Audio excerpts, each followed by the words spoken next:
تمام تعریفیں اس رب کائنات کے لیے سزاوار ہیں جس رب کائنات نے ہم تمام کو ایک مختصر سی زندگی دے کر دنیا میں بھیجا ہے۔ اسلام کا پہلا مہینہ محرم الحرام شروع ہو چکا ہے۔ 10 محرم الحرام آج ہے۔ اس مہینے کی بہت ساری خصوصیات کتابوں میں لکھی گئی ہیں۔ بہت سارے تاریخی واقعات اس مہینے میں رونما ہوئے ہیں، اور ساتھ ہی ساتھ بہت ہی بدعات و خرافات امت میں اس مہینے میں پائی بھی جاتی ہیں، جن خرافات جن بدعات کا تعلق نہ اسلام سے، نہ شریعت سے، نہ دین محمدی سے، نہ قرآن سے، نہ حدیث سے ہے۔ بہرحال قرآن مجید میں اللہ رب العزت نے ارشاد فرمایا ان عدت الشہور عند اللہ 12 شہرا فی کتاب اللہ یوم خلق السماوات والارض۔ یہ گنتی کے اعتبار سے جو 12 مہینے تمہارے درمیان ہیں، اللہ کے نزدیک بھی یہی 12 مہینے ہیں۔ ان عدت الشہور عند اللہ، مہینوں کی تعداد اللہ کے نزدیک 12 ہی ہے۔ جیسے ہمارے نزدیک 12 ہیں، اللہ کے نزدیک بھی 12 ہی ہے۔ اس وقت سے یہ 12 مہینوں کا سلسلہ چل رہا ہے۔ قرآن میں اللہ نے کہا یوم خلق السماوات والارض، جس دن سے اللہ نے آسمانوں کو، زمین کو پیدا کیا، بنایا، اسی دن سے یہ 12 مہینوں کا سلسلہ چلا آ رہا ہے۔ یوم خلق السماوات والارض، آگے قرآن کہتا ہے منہا 4 حرم، ان 12 مہینوں میں سے 4 مہینے معزز، مکرم، محترم، قابل احترام والے۔ اور یہ 4 مہینے اسلام آنے سے پہلے زمانہ جاہلیت میں بھی کفار کے درمیان، اسلام آنے سے پہلے زمانہ جاہلیت میں بھی ان 4 مہینوں کا احترام ہوتا تھا۔ قابل احترام مہینے تھے۔ احترام کی انتہا، احترام کی ترتیب کفار میں یہ تھی کہ اگر 2 قبیلوں کے درمیان جھگڑا چلا ہوتا تھا مہینوں سے، جب یہ 4 مہینے درمیان میں آ جاتے تھے تو کفار اپنی جنگ کو روک لیتے تھے، جنگ نہیں کیا جانا۔ ان 4 مہینوں میں جنگ کرنا گویا کہ غلط، کیونکہ احترام والا مہینہ، قابل محترم مہینہ، اور اس مہینے میں خون بہے زمین پر، یہ مناسب نہیں ہے۔ لہذا جب بھی 4 مہینے کے درمیان، 4 مہینے جنگ کے درمیان آ جاتی تھی تو جنگ بند کر دیا جاتا تھا۔ اس زمانے جاہلیت میں بھی اس کا احترام، جب قرآن اترا، جب اللہ کے نبی علیہ السلام کو اللہ نے نبوت عطا کی، تو اس کے بعد بھی اللہ نے ان 4 مہینوں کا احترام باقی رکھا۔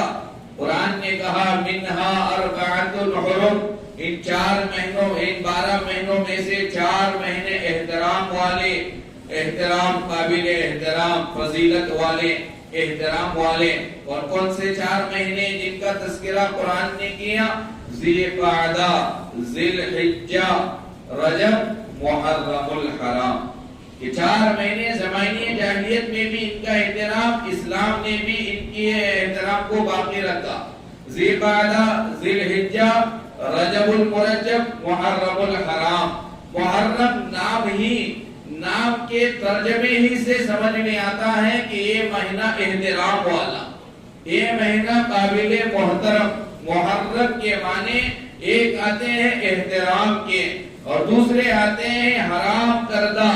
اس میں کچھ چیزیں حرام کر دی گئی، حرام کی ہوئی چیز کو بھی محرم کہا جاتا ہے، احترام والی چیز کو بھی محرم کہا جاتا ہے۔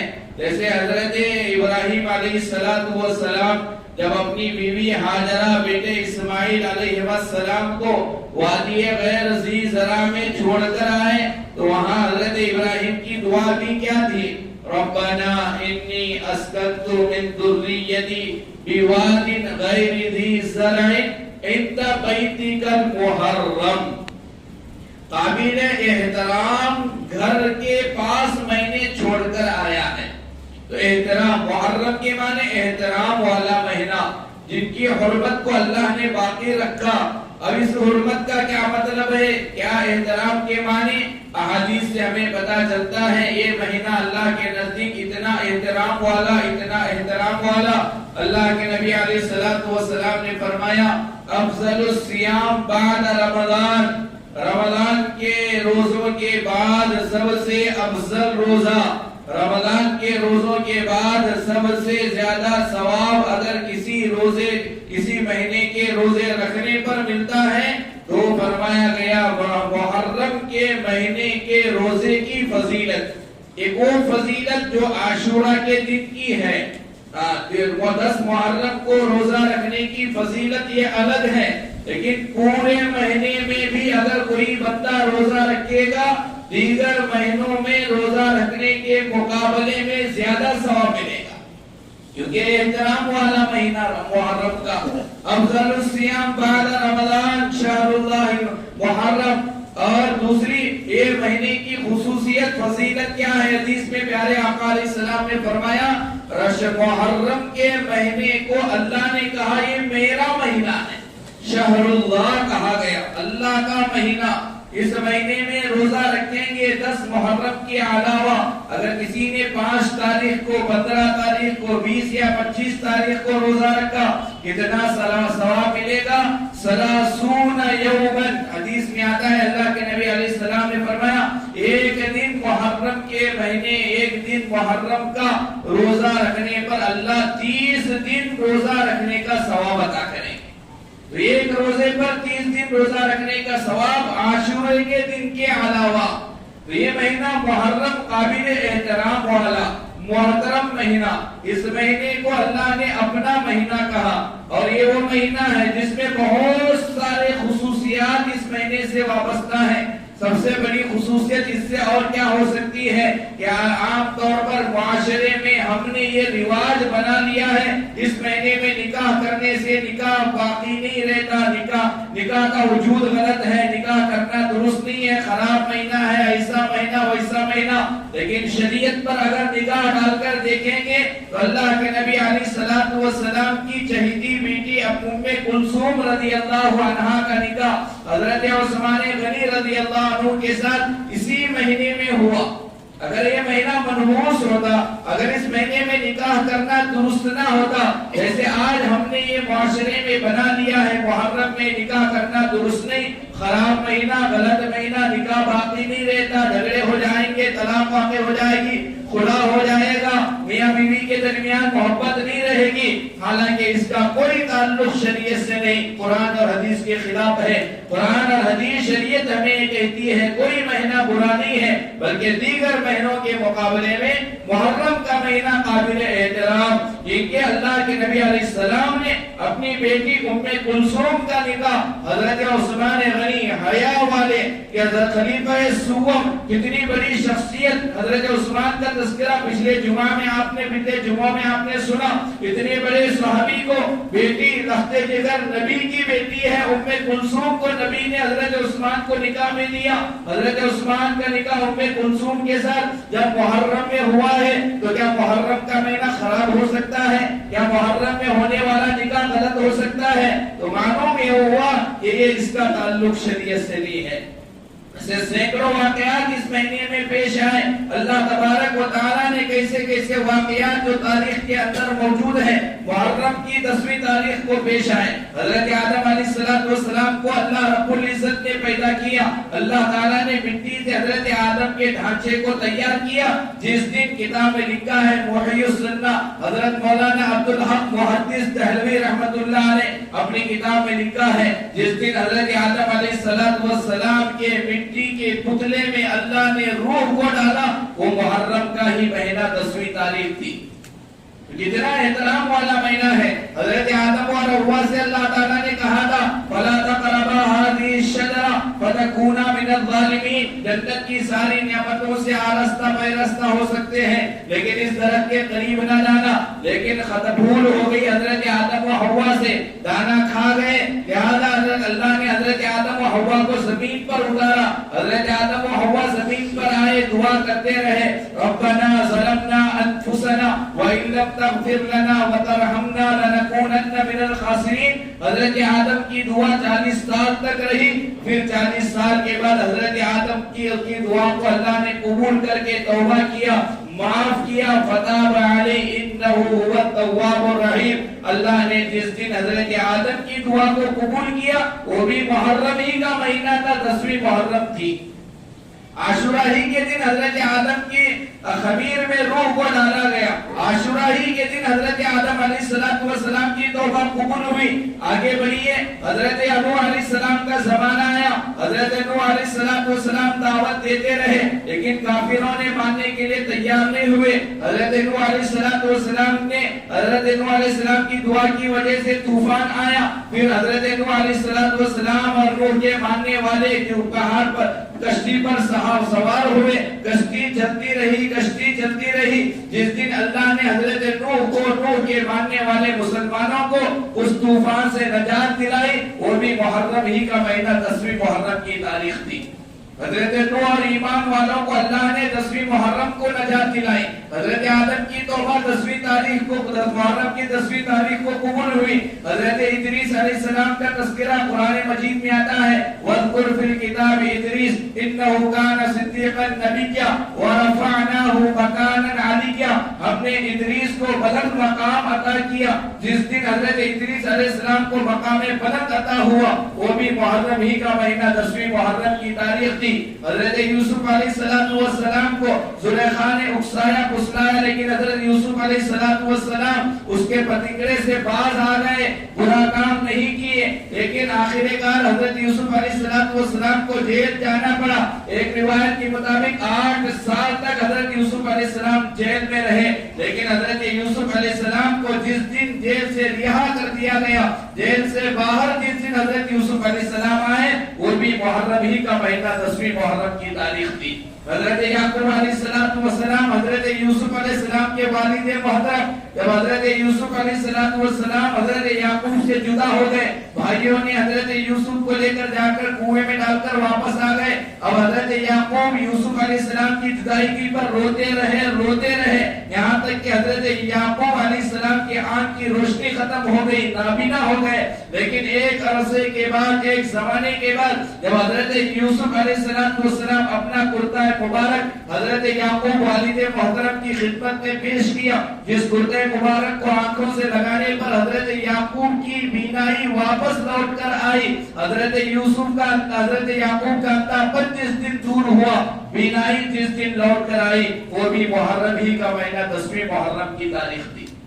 سارے واقعات آپ اگر پڑھیں گے, حضرت یونس علیہ السلام کو اللہ نے جب مچھلی کے پیٹ میں رکھا پالا, جس دن حضرت یونس علیہ السلام مچھلی کے پیٹ سے باہر آئے وہ بھی محرم ہی کا مہینہ 10ویں محرم کی تاریخ تھی. حضرت یونس مچھلی کے پیٹ سے آزاد ہوئے محرم کے مہینے میں 10ویں محرم کو. حضرت آدم کی توبہ 10ویں محرم کو قبول ہوئی. حضرت موسیٰ علیہ السلام کا واقعہ قرآن میں آپ نے سنا ہوگا, پڑھا ہوگا. حضرت موسیٰ کو اللہ نے حضرت موسیٰ علیہ السلام اور حضرت موسیٰ کے ماننے والے بنی اسرائیل کو فرعونیوں سے نجات دلائی. فرعون جس دن پانی میں ڈوب کر غرق ہو گیا, مر گیا, فرعونیت ساری ختم ہو گئی, وہ بھی محرم ہی کا مہینہ 10ویں محرم کی تاریخ تھی.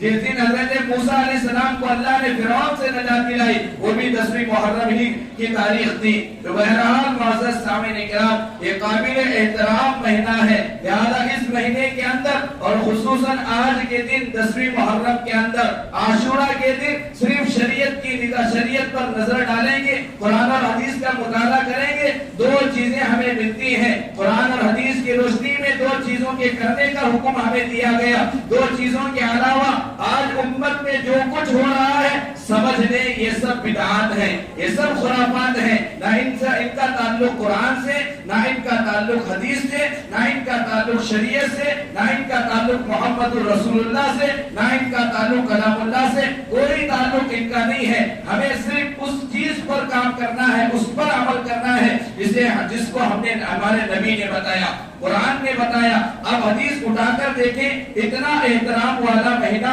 اتنے واقعات اس مہینے میں پیش آئے تو اس کے مہینے کے احترام کو سامنے رکھتے ہوئے نبی علیہ السلام نے کہا یہ مہینہ اللہ کا مہینہ، یہ مہینہ وہ ہے جس میں یہ سارے واقعات پیش آئے، اس مہینے میں نبی کی بیٹی کا نکاح ہوا، یہی وہ مہینہ ہے جب نبی علیہ السلام مکے سے مدینے کی طرف ہجرت کر کے آئے۔ نبی علیہ السلام جس صحابی کے گھر میں اترے، جس صحابی کے گھر میں مہمان بن کر آئے، حضرت ابو ایوب انصاری رضی اللہ عنہ، حضرت ابو ایوب انصاری کو اللہ نے اپنے پاس جو بلا لیا وہ بھی یہی مہینہ تھا، محرم ہی کا مہینہ تھا۔ بہت سارے واقعات اس مہینے میں پیش آئے، صرف دو چیزیں کرنے کی ہیں، بقیہ ساری چیزیں بدعات میں شامل ہیں۔ نمبر 1، اس مہینے کے اندر 10ویں تاریخ کو روزہ رکھنے کا حکم دیا گیا۔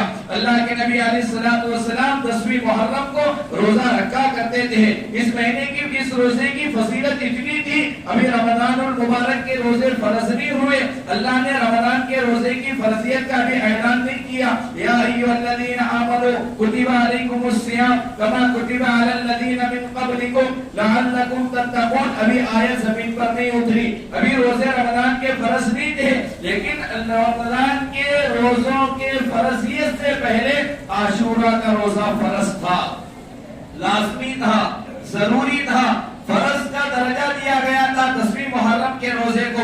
رمضان کے روزوں سے پہلے عاشورہ کا روزہ فرض تھا، لیکن جب اللہ نے قرآن اتار کر رمضان کے روزے فرض کیا، عاشورے کی روزے کی فرضیت ختم ہو گئی۔ اب نبی نے اختیار دیا، چاہے تم روزہ رکھ سکتے ہو، چاہے تم روزہ چھوڑ سکتے ہو، اب یہ فرضیت باقی نہیں رہی۔ تو ایک عمل عاشورہ کے روزے کا ہمیں ملتا ہے۔ دوسرا عمل اللہ کے نبی علیہ السلام نے فرمایا من وسع اگر کوئی اللہ کا بندہ اپنے اہل و عیال پر، اپنے بال بچوں پر، اپنے گھر والوں پر، اپنے رشتہ داروں پر، اپنے ماتحتوں پر 10 محرم کے دن، عاشورہ کے دن دل کھول کر خرچ کرے گا، وہ دسترخوان وسیع کرے گا، دل کھول کر خرچ کرے گا، سال بھر اللہ تعالیٰ اس گھر میں تنگی نہیں لائیں گے، سال بھر اس گھر میں فقیری نہیں آئے گی۔ جو بندہ 10ویں محرم کو دسترخوان وسیع کرے گا، دسترخوان وسیع کرنے کا مطلب یہ نہیں ہے صرف کھانے کی چیزوں کو بنا دیا جائے۔ علماء نے لکھا ہے اگر بچوں کو کپڑوں کی ضرورت ہے آج کے دن کپڑے فراہم کریں، اگر بچوں کو دوائی کی ضرورت ہے آج کے دن دوائی فراہم کریں، جو ضرورت محسوس ہوتی ہے گھر میں اس ضرورت کو پورا کرنا وسیع کے ترجمے میں آتا ہے۔ تو بہرحال ایک عمل روزے کا، دوسرا عمل دسترخوان وسیع کرنے کا، وسعت کرنے کا، اہل و عیال پر خرچ کرنے کا، یہ صرف 2 اعمال کا تذکرہ احادیث میں ملتا ہے۔ بقیہ جو سارے اعمال جو محرم کے مہینے میں ہم کرتے ہیں، یہی بنانا، یہی کھانا، یہ غلط ہے۔ آپ چونکے کھا سکتے ہیں محرم میں، لیکن چونکے ہی بنانا ضروری ہے، یہ غلط ہے۔ یہی گھوڑے ہی بنا کر کھانا، یہ غلط ہے۔ محرم ہی میں، 10ویں محرم ہی میں اسی کو پکانا ضروری ہے، یہ شریعت میں نہیں لکھا گیا۔ ہماری شریعت اتنی تنگ نہیں ہے، ہماری شریعت میں ایسا کوئی عمل نہیں ہے کہ دشواری لازم ہو۔ اگر ایسا ہوتا پھر غریبوں پر کیا بیتا جو پکا کر کھا نہیں سکتے تھے۔ معزز سامعین کرام، اس کا تعلق قرآن اور حدیث سے نہیں ہے۔ کسی کو ٹھیس پہنچانا مقصد نہیں ہے، کسی کا دل دکھانا مقصد نہیں ہے۔ آج ہم نے جو شریعت نہیں ہے اسے شریعت سمجھ لیا ہے، جو دین نہیں ہے اسے ہم نے دین سمجھ رکھا ہے، جس کی وجہ سے الٹا ثواب کے گناہ کما رہے ہیں۔ لہذا محرم کے مہینے میں 2 کام، اس کے علاوہ گانا بجانا، یہ کیسے ہمیں تصور کر سکتے ہیں کہ اسلام نے ہمیں ڈھول بجانے کی اجازت دی ہو، کہ اسلام نے ہمیں راستوں پر ناچنے کی اجازت دی ہو، یا اسلام نے ہمیں دوسروں کو تکلیف دینے کی اجازت دی ہو؟ یہ کیسے سوچ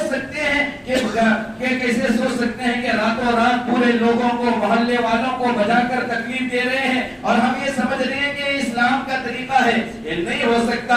کوئی اپنے باپ کے مرنے پر بجاتا ہے، کوئی اپنے باپ کے مرنے پر ناچتا ہے، کوئی اپنے باپ کے مرنے پر چونکے بنا کر کھاتا ہے۔ جب کسی کے باپ کے انتقال پر بجانا درست نہیں ہے تو نواز رسول کے شہادت پر بجانا کیسے درست ہو گیا؟ جب کسی کے باپ کے مرنے پر اچھا بنا کر کھانا درست نہیں ہے تو نواز رسول کی شہادت پر اچھا بنا کر کھانا کیسے درست ہو گیا؟ یہ یزیدیوں کا طریقہ ہے، یہ حسین کے خلاف کرنے والوں کا طریقہ ہے، نواز رسول کا یہ طریقہ نہیں،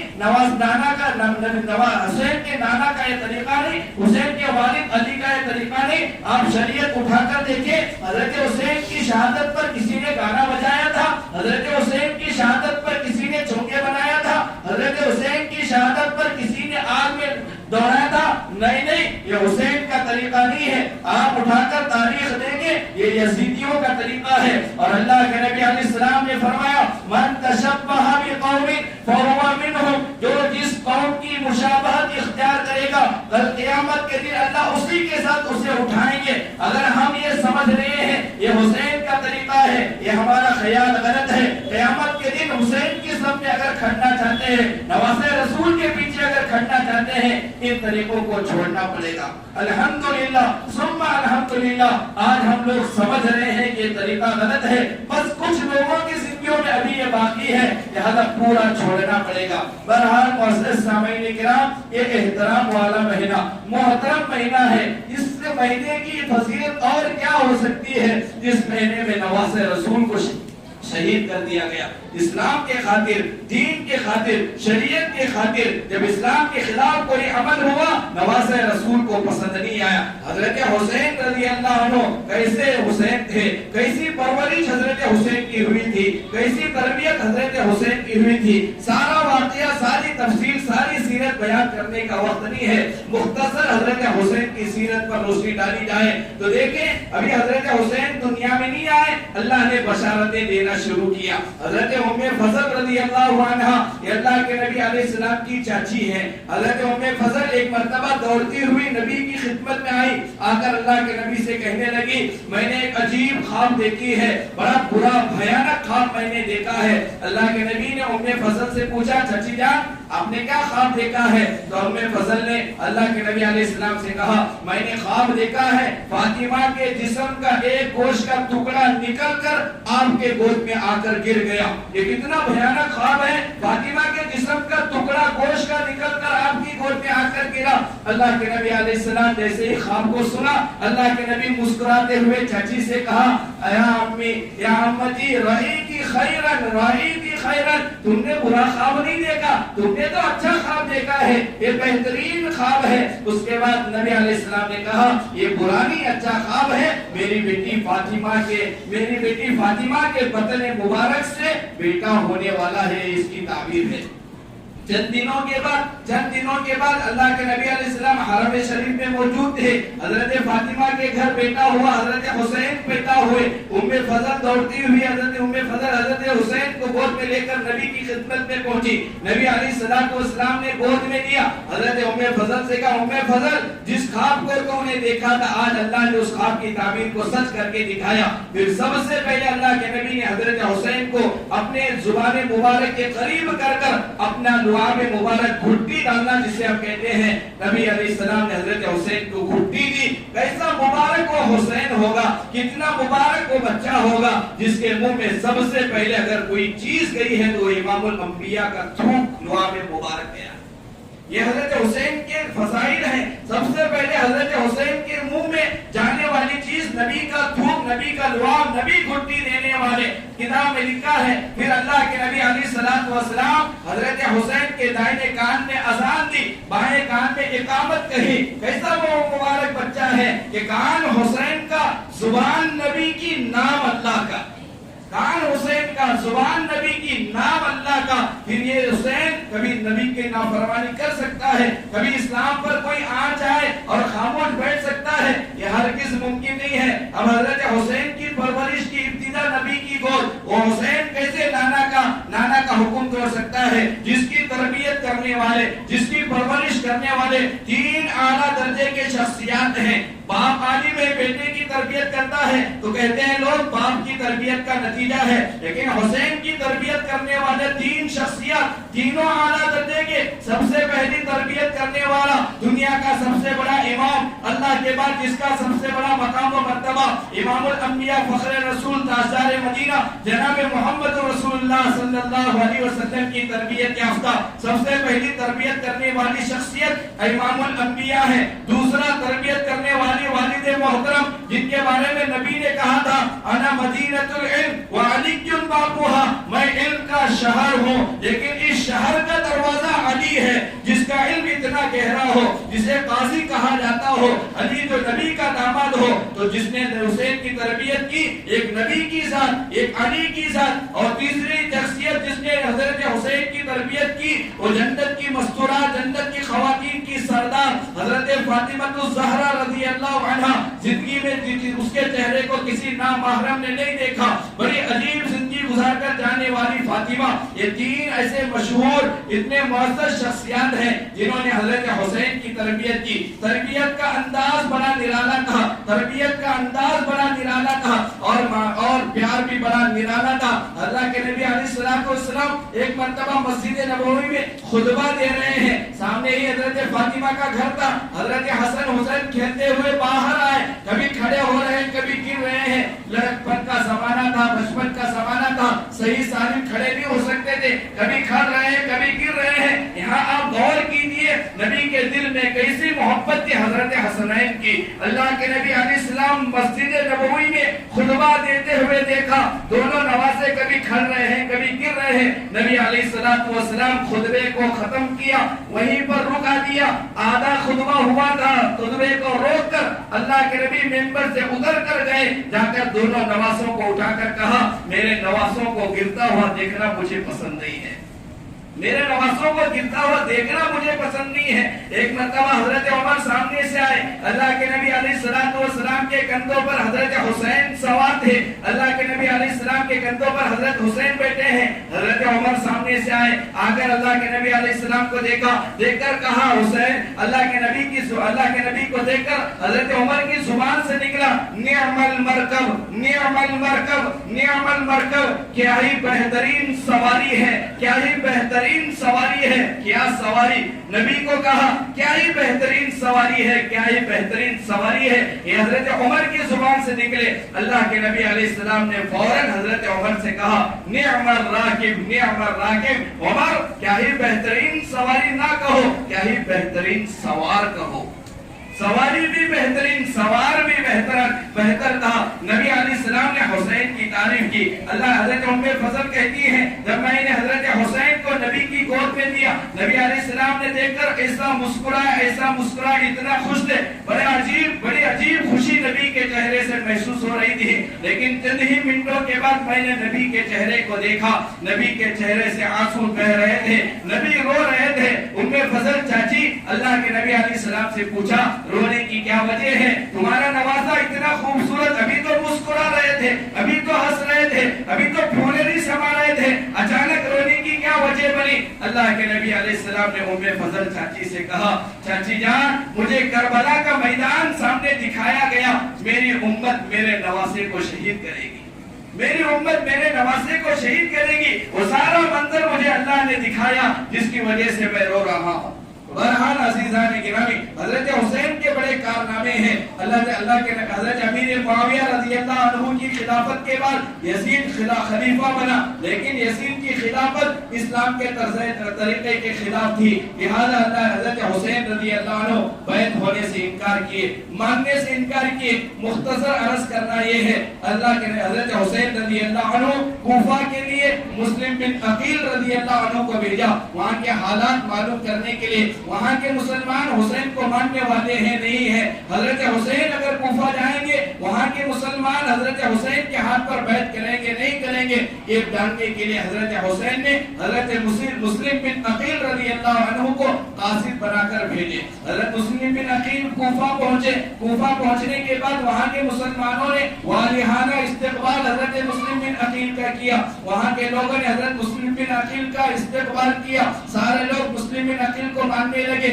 حضرت مسلم بن عقیل نے وہاں کی فضا کو عام سمجھا، وہاں کی فضا کو سازگار سمجھ کر حضرت مسلم بن عقیل نے خط لکھا حضرت حسین کو، یہاں کی فضا میں کوئی گڑبڑی نہیں ہے، یہاں کے لوگ ماننے والے ہیں، جب آپ آئیں گے آپ کے ہاتھ پر بیعت کریں گے، لہذا آپ آ جاؤ مدینے سے کوفہ کی طرف ہجرت کر کے، یہاں آپ کے ہاتھ پر بیعت ہوں گے یہاں کے مسلمان۔ حضرت حسین کی طرف ادھر خط پہنچا، ادھر مسلم بن عقیل جب کوفہ پہنچے تھے، اب یہاں کی فضا میں خرابی آنا شروع ہو گئی۔ جو بصرہ کا گورنر تھا ابن زیاد، اب وہ ابن زیاد کوفہ کا گورنر بنایا گیا، وہ ظالم تھا، یہ مسلمانوں کا دشمن تھا ابن زیاد. اب اسے بصرہ کی گورنری سے نکال کر کوفہ کا گورنر بنایا گیا. ابھی بڑا چالاک تھا, چال باز تھا. مغرب عصر اور مغرب اور عشاء کے درمیان اس نے بڑا جبہ پہن کر سر کے اوپر رومال ڈال کر گویا کہ حضرت حسین آئے ہیں یہ گمان ہو جائے لوگوں میں, اس طرح کے انداز میں کوفہ کے اندر داخل ہونے لگا. لیکن جیسے ہی اس کی صورت سب کو نظر آ گئی یہ ابن زیاد ہے, پھر سب کے دلوں میں خوف و ہراس پھیلنے لگا. جو لوگ مسلم بن عقیل کو ساتھ دیتے تھے اب مسلم بن عقیل سے دور ہونے لگے. حضرت مسلم بن عقیل سے دور ہونے لگے, تنہا حضرت مسلم بن عقیل کھڑے ہو گئے. ابن زیاد کوفہ میں داخل ہوتے ہی گورنری کی سیٹ اختیار کرتے ہی سب سے پہلے اعلان یہ کیا مسلم بن عقیل کو میرے حوالے کیا جائے. لہذا کسی نے کوئی پناہ دینے کے لیے تیار نہیں ہوئے. ایک بوڑھی عورت تھی جس نے حضرت مسلم بن عقیل کو پناہ دی. پھر پتہ چلا کہ بڑھیا نے دی ہے, بڑھیا کو شہید کر دیا گیا. حضرت مسلم بن عقیل کو ابن زیاد نے شہید کیا. تفصیل میں جانا نہیں ہے. ادھر حضرت مسلم بن عقیل کا خط حضرت حسین کے پاس پہنچا. حضرت حسین کوفہ جانے کے لیے روانہ ہوئے. بڑے بڑے صحابہ کرام موجود تھے. حضرت عبداللہ ابن عباس بھی تھے. سارے لوگ کہنے لگے آپ کوفہ نہ جائیے, کوفہ والے بے وفا ہیں, وعدہ وفائی ان کے اندر موجود نہیں ہے, بے وفا ہیں, آپ وہاں جائیں گے آپ کے ساتھ معاملہ ٹھیک نہیں ہوگا. لیکن حضرت حسین کہنے لگے نانا کے دین پر آنچ آ جائے اور میں یہی رہوں یہ مناسب نہیں, مجھے جانا ہوگا. حضرت ابن عباس رضی اللہ عنہما حضرت حسین کے اصرار کو دیکھ کر دیکھ کر حضرت ابن عباس قریب آ کر حضرت حسین کو کہنے لگے اگر میرے اختیار میں ہوتا, اگر میرے پاس اتنی طاقت ہوتی کہ میرے بات پر آپ رک جاتے تو میں آپ کے سر کے بال پکڑ کر آپ کو روکتا, آپ نہ جائیے کوفہ. لیکن اللہ حضرت حسین رضی اللہ عنہ نہ مانے, جاننے کے لیے تیار ہو گئے. مسلمانوں کا مختصر لشکر لے کر اپنے دونوں فرزند علی اکبر, علی اصغر, بہن زینب کو لے کر اور خاندان والوں کے کچھ افراد کو لے کر, کچھ صحابہ کرام کی جماعت کو لے کر جس میں حضرت ابو سعید خدری تھے, جس میں حضرت زید بن ارقم تھے اور کچھ دیگر صحابہ تھے, لشکر لے کر کوفہ کی طرف روانہ ہوئے. راستے میں جاتے ہوئے اللہ حضرت حسین رضی اللہ عنہ کو جانے سے پہلے حضرت حسین نبی کی قبر پر گئے. جا کر نبی علیہ السلام سے سلام کیا. نبی علیہ السلام کی قبر پر کھڑے ہو کر کچھ گفتگو ہوئی, تفصیل میں جانا نہیں ہے. کوفہ کی طرف روانہ ہوئے. کوفہ کے راستے پر حضرت حسین کو ایک خبر ملی کہ جو قاصد آپ نے بھیجا تھا مسلم بن عقیل انہیں شہید کر دیا گیا. اب راستے ہی سے واپس آنا چاہ رہے تھے, معلوم ہو گیا کوفہ والے بے وفا ہو گئے ہیں, ساتھ دینا چھوڑ دیے ہیں, واپس آنا چاہتے تھے. لیکن مسلم بن عقیل رضی اللہ عنہ کے خاندان والے بھی ساتھ تھے. سبوں نے کہا ہمیں واپس جانا نہیں ہے, ہمارے بھائی مسلم بن عقیل کی شہادت کا ہمیں بدلہ لینا ہے, ہم کوفہ ضرور جائیں گے. حضرت حسین نے مسلم بن عقیل کے رشتہ داروں کی بات سن کر کہا کہ تمہارے بغیر زندگی تو کیا زندگی ہے, چلو چلتے ہیں, آگے بڑھے. 7 محرم کا دن تھا, محرم کی 7ویں تاریخ تھی. ایک میدان میں حضرت حسین نے قیام کیا. قیام کے دوران حضرت حسین نے قافلے والوں سے پوچھا اس میدان کو کیا کہتے ہیں, نام کیا ہے؟ قافلے والوں نے کہا کرب و بلا کہتے ہیں.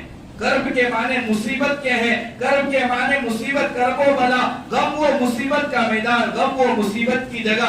حضرت حسین کے بارے میں ایک کتاب میں لکھا ہے, حضرت حسین نے کہا اگر ہمیں یہاں رکنا ہے زمین کی قیمت ادا کرنا پڑے گا. قافلے والوں نے کہا مدینے سے لے کر کوفہ تک آئے, جہاں تھکان محسوس ہوئی وہاں قیمت ڈال کر ہم رک گئے, لیکن کسی جگہ آپ نے یہ نہیں کہا کہ زمین کی قیمت ادا کرنا پڑے گا. لیکن یہ عجیب چیز آج ہم نے آپ سے سنی کہ کرب و بلا کے میدان میں یہاں رکنے سے پہلے زمین کی قیمت ادا کرنے کی بات کر رہے ہو, آخر کیا وجہ ہے؟ حضرت حسین کہنے لگے جس زمین پر دفنایا جاتا ہے اس زمین کی قیمت ادا کرنی پڑتی ہے. میرے نانا نے مجھے کہا تھا کرب و بلا میں تجھے شہید ہونا ہے, لہذا ہمیں یہاں شہادت نصیب ہوگی, اس زمین کی قیمت ادا کرنا پڑے گا. بہرحال 7 محرم کو ابن زیاد کا لشکر پانی بند کر حضرت حسین اور حضرت حسین کے ماننے والوں کو پانی بند کر دیا گیا. 7 محرم سے 10 محرم تک 3 دن تک حضرت حسین کو پانی سے پیاسا رکھا گیا, کھانے سے بھوکا رکھا گیا. سارے لشکر والے پیاسے بھوکے تھے. 10ویں محرم کا دن تھا. حضرت حسین باہر آئے خیمے سے, سارے کوفیوں سے باغیوں سے مخاطب ہو کر کہنے لگے کس سے لڑنا چاہتے ہو, کس سے جھگڑنا چاہتے ہو, کسے شہید کرنا چاہتے ہو؟ میرا مقام تمہیں معلوم نہیں ہے, میرے یہ ہونٹ ہے جس ہونٹ کو نبی نے چوما ہے, میری یہ یہ پیشانی ہے جس پیشانی کا بوسہ نبی نے لیا ہے، میری یہ گردن ہے جس گردن کا بوسہ نبی نے لیا ہے۔ اگر میری بات پہ تمہیں یقین نہیں آتا، یہ ابو سعید یہاں کھڑا ہے، اس سے پوچھ لو میرا کیا مقام و مرتبہ ہے۔ یہاں زید بن ارقم صحابی رسول کھڑا ہے، اس سے پوچھو میرے نانا نے میرے متعلق کیا کہا ہے۔ ایک لمبا خطبہ حضرت حسین نے کوفیوں کے درمیان دیا،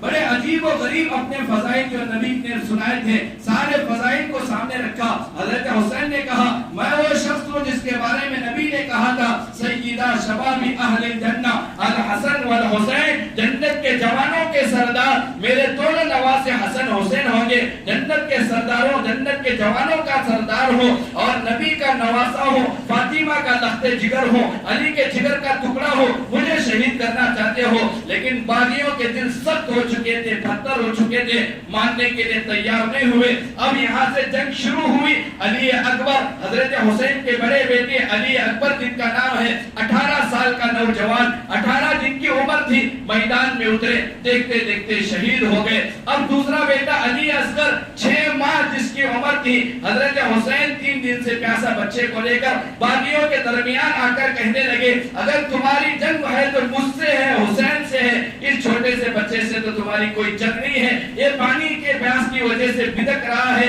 یہ تڑپ رہا ہے، رو رہا ہے، ایک گھونٹ پانی علی اکبر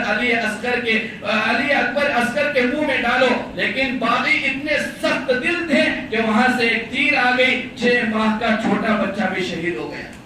علی اکبر شہید ہو گئے، علی اصغر شہید ہو گئے۔ حضرت زینب رونے لگی، اللہ کے نبی علیہ السلام کی بیٹیاں، گھرانے والی، اہل بیت سارے رونے لگے۔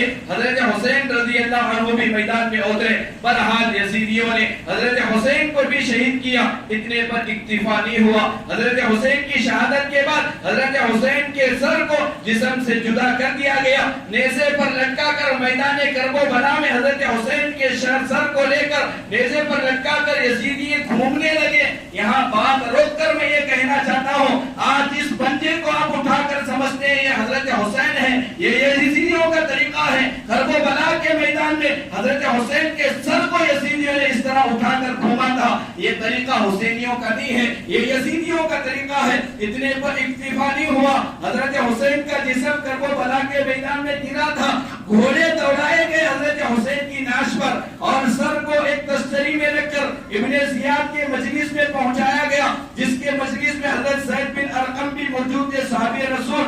ابن زیاد خوشی کے مارے پھولا نہیں سما رہا تھا، جیت حاصل ہو گئی اس طرح خوش ہو گیا تھا۔ ابن زیاد کے مجلس میں حضرت حسین کا سر رکھا گیا، ہاتھ میں لاٹھی تھی، ہاتھ میں کوئی چیز لکڑی تھی۔